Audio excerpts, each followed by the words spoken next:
Why are we here? We hope at the end of our session we'll be more informed. Let's listen to our panel speakers. And then we are also here to exchange ideas and opinions. And this will also be input for all of us. So we hope we hear each other, because after all we are all Malaysian. This country is ours. Whatever is implemented, whether it is implemented only for the Muslims, not excluding others, that will still be part and parcel of our country. And then in the end, you are entitled to your opinion, of course. But let's have a very friendly exchange, so that we hope that we can be clearer of the issue and the various position of our panel in front here, and that would help us along to understand this issue better. Okay. In the first round, I'm not going to be very intrusive. First, so without much ado, I would like to hand over this mic to him.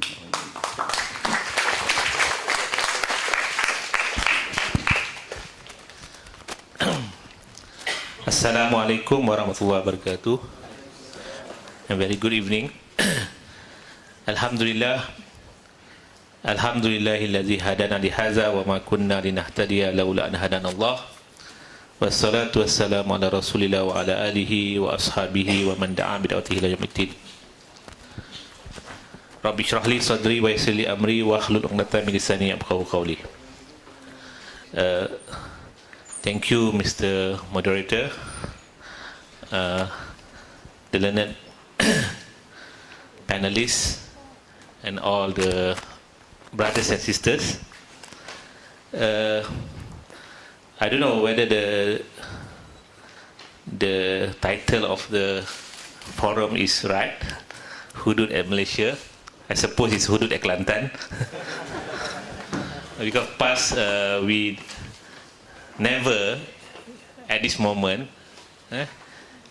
intend to implement it or to widen the implementation to throughout Malaysia, because as far as past is concerned, we believe that only if the people give the mandate, then we have legitimacy to implement any law. Of course, as a Muslim, we prefer the Hudud law in dealing with crimes. So before, it's quite difficult to be, I like to hear the counter arguments first, then I can reply. But of course, part of my speech have been hijacked by the moderator. So making my presentation is much easier. So I don't have to explain the crimes, what really Hudud are. But in order to understand why the Muslim, in particular the Islamic party like PAS, insist to have a penal, Islamic criminal penal system. This is because the nature of Islam itself. We Muslim, we believe that Islam regulates every single of our activities. That's why, if you really study Islam, even you want to go to the toilet, you have regulations. Where you want to enter to the toilet, which leg that you have to use. You want to see how you want to wash everything in all aspects of our life. Islam provides rules and regulations. This rule and regulation derive either from the Quran, which we believe is the book of God, the words of God, and also from the Prophet's traditions. So that's, if you ask me why I pray 5 times per day, it's because it is provided or prescribed in the Quran. When Allah says, Aqimus Salah, perform Salah. So the Muslim jurists, when they said aqimu, they said this is imperative, it's a command. Al-amru lil-wujub, every command, unless there is a, what do you call it, other injunction invalidates it, it's tantamount to obligation. So the same thing. If aqimu, the word aqimu means perform the prayer, is mandatory. The Muslim jurist also says that when, for instance, for the hudud law, like crime of theft, we have Quranic verse which states, wasariqatu wasariqatu faqta'u, the male thief and the female thieves, you have to cut off their hands. So the word cut off is tantamount to imperative from Islamic jurisprudence. So we have no alternative. Because the Muslim, we believe that whenever God says that, unless it is not imperative, you have to implement it. Of course, the difference is, when it comes to prayer, it is an individual business. But when it comes to the penal punishment, it is not individual's discretion to implement it. It rests to the state. In fact, there is a similarities. Because the crimes, in fact, any crime, either in the Islamic system or the secular system or the civil law, crimes in actual fact is a crime against the state. That's why the state initiates the action. So the same principle applies in Islamic law. That's why the only Islamic penal system has been in the Quran since the Prophet was sent down to the Prophet Mohamed was sent down to the whole mankind. So we believe that, as I pointed out just now, we believe that hudud are part and parcel of God's command. So we are obligated to adhere to it, to them. And so we are also obligated to implement it if we have power. So coming back to the political scenario, the Kelantan government since 1993 have been advocating the intention of implementing hudud to the Kelantanis or to the Muslim in Kelantan. So we put our agenda in the manifesto. Then people supported it. People supported our agenda. People gave mandate. People endorsed the mandate.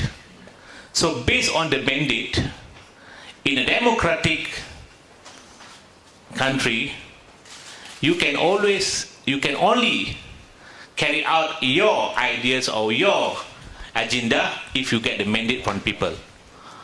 Because democracy is about people. So when Kelantan, we put up our agenda, we say that this is our agenda, among other things we want to implement hudud. So they endorse it, they gave the power, they gave the mandate. You tell me, as a political party who involved in democratic process, when the people gave that political party a mandate, is it undemocratic for us to not to continue with our agenda? So looking from that perspective, I believe that the Kelantan has democratic rights, has every democratic right to implement the hudud law.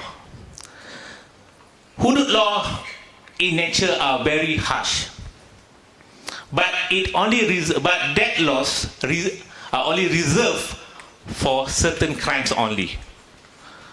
Even corruption is considered as a bad or as a worst crime, but it does not fall under hudud. So hudud law are only reserved for serious crimes. Then the seriousness of the crime must be viewed from the Islamic standard. You may that's why the non-Muslim may have a different standard of saying something.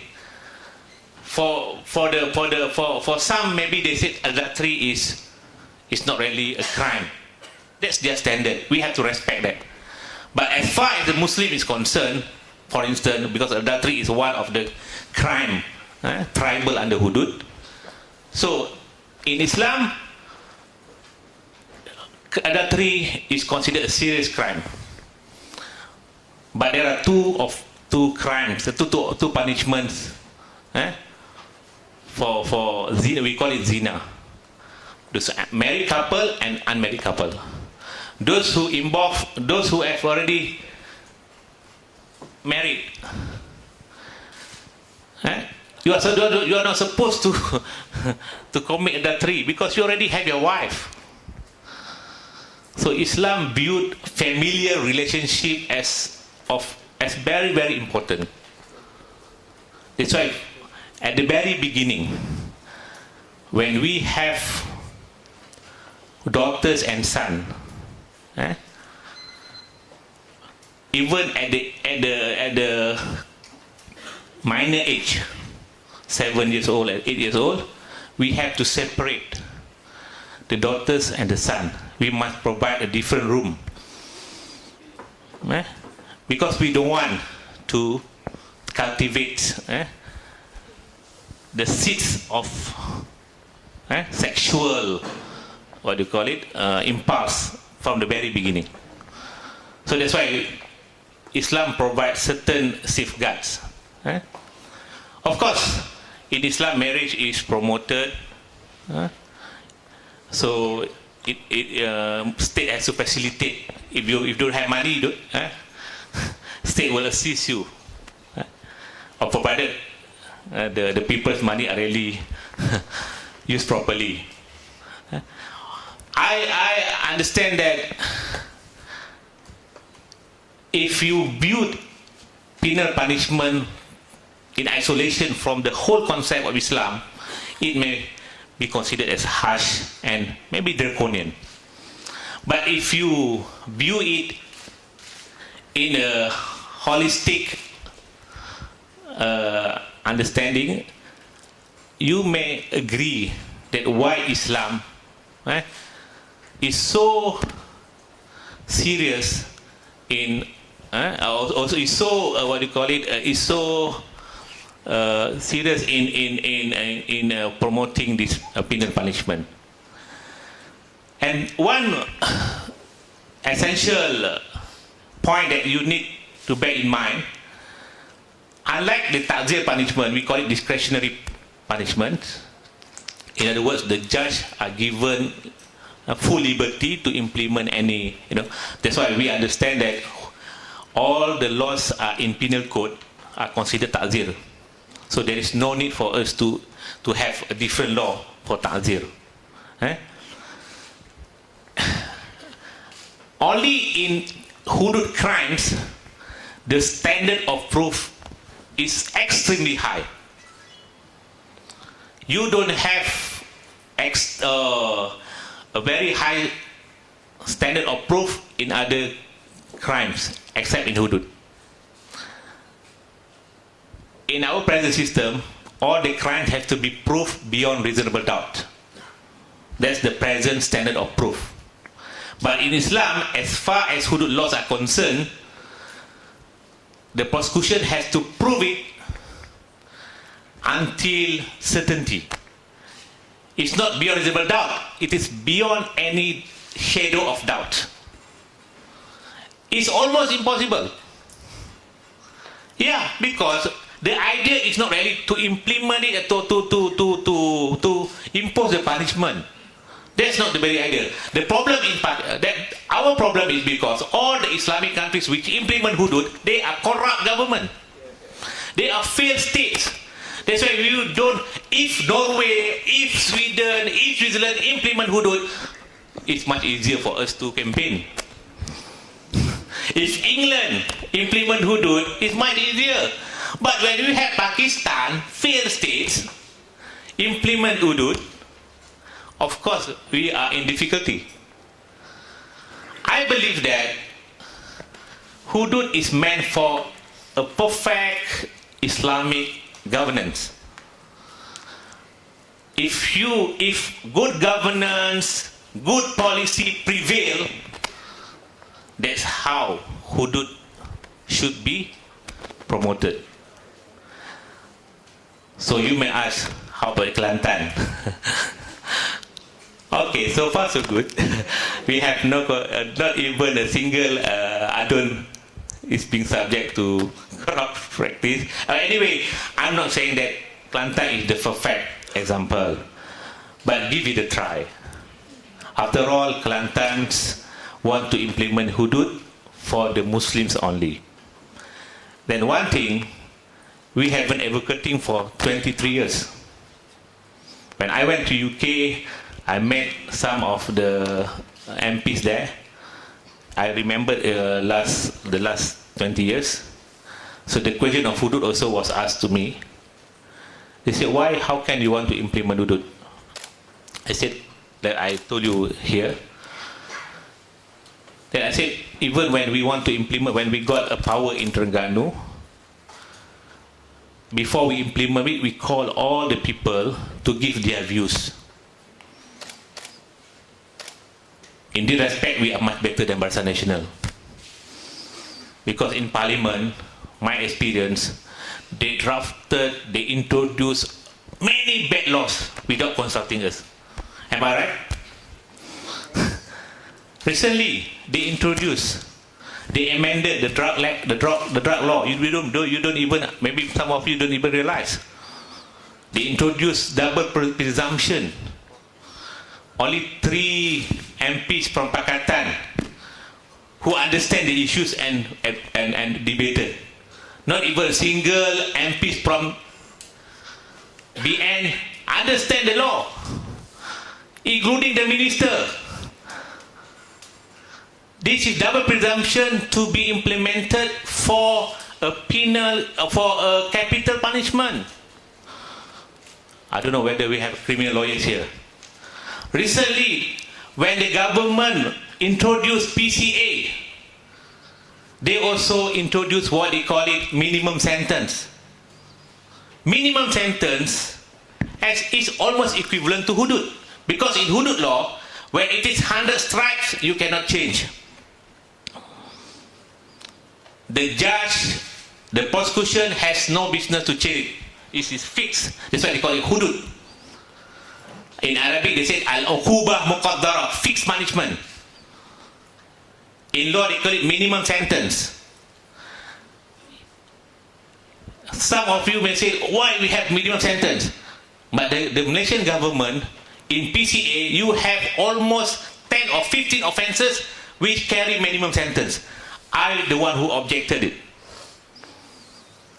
For me, as far as the minimum sentence are concerned, it's only reserved for the God's law, not for the ta'zir. Because in Islam, when it comes to ta'zir, punishment, you give a wide discretion to the judge. But here in Malaysia, we have laws which tie the hands of the judges. In many laws. The last day for this session, I'm already 50 minutes. Okay, I'll stop. We see the second round. Thank you very much.